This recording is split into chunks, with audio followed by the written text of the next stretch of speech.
बोलो भैरव भैया की जय, माँ शेरा वाली की जय, शीतला माता की जय। दक्षिण ही देश मैया कुइया खोनावे हो, नगर के लोगवाना कुइया दिहने गिरवाई हो, नगर के लोगवाना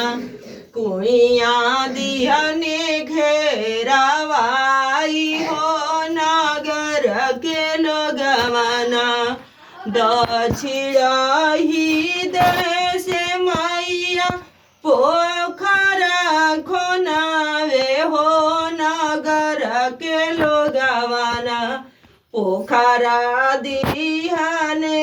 घेरवाई हो, नगर के लोगवाना पोखरा दिहने घेरवाई हो, नगर के लोगवाना पोखरा दिहने घेरवाई हो, नगर के लोगवाना पोखरा जाई मैया एक डुबकी लगावली हो, कि बैठी गईली ना हो, कि बैठी गईली ना मैया घाट के किनारवा हो, कि बैठी गईली ना मैया घाट के किनारवा हो, कि बैठी गईली ना। ओही पड़े जात रहने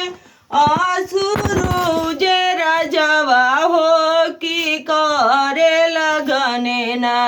हमारे मैया से ठिठोरिया हो, कि करे लगने ना हमारे मैया से ठिठोरिया हो, कि करे लगने ना कि हामी करबो ना यही देवी से बियाहवा हो, कि हामी करबो ना जब तू करबया शुरू हमसे तू बियाहवा हो, छपवाई देता ना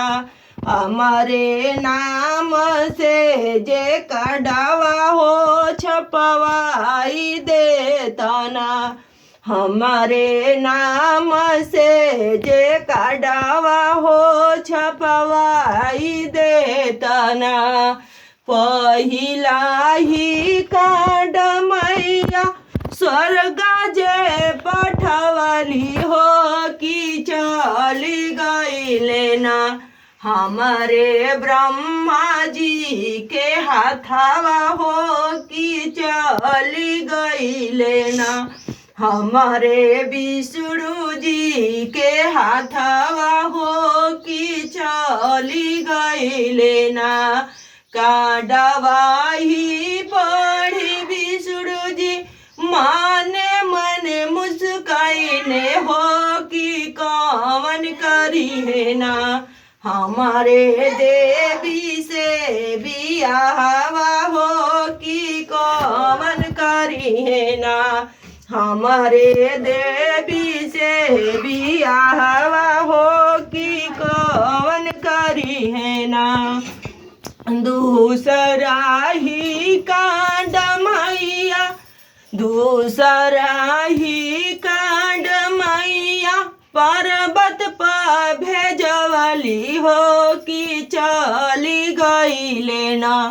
हमारे शंकर जी के लगावा हो, कि चली गईले ना हमारे शंकर जी के लगावा हो, कि चली गईले ना।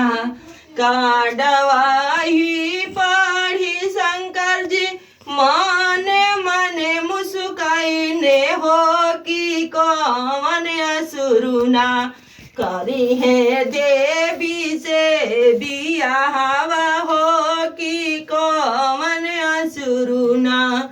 करी है देवी से बियाहवा हो कि कौन असुरुना आजा बाजा मार मैं असुरु बीच रे डगरिया हो बढ़ती हवा तुहरे ना आजा बाजा मार में असुर बीच रे डगरिया हो बढ़ती हवा तुहरे ना मरबो डाल जे ही भीतर हो बढ़ती हवा तुहरे ना मरबो मार बीचे भीतर हो बढ़ती हवा तुहरे ना तुहरा के मार मया सुरु ओई जाको हबरवा हो कि भाला को चिकेना तुहरा के मार मया सुरु तुहरे को हबरवा हो तरवर को चिकेना ले बोया सुरु तू हर जानामा हो कि भलावा को चिकेना असुरु ले बो तू हरे जानामा हो कि भलावा को चिकेना दक्षिणा ही देश मैया हुइया खोना में हो नगर के लोगवाना दक्षिण ही देश मैया पोखर खोनावे हो नगर के लोगवाना पोखरा दिहने दे घेरी हो नगर के लोगवाना पोखरा दिहने हो घेरी हो नगर के लोगवाना पोखरा दिहने जब घेरी हो नगर के लोगवाना जय माते रवानी जय दुर्गा माता जय भैरव भैया जय पवन पुत्र हनुमान जी जय संकट मोचन हनुमान जी जय जय श्री राम जय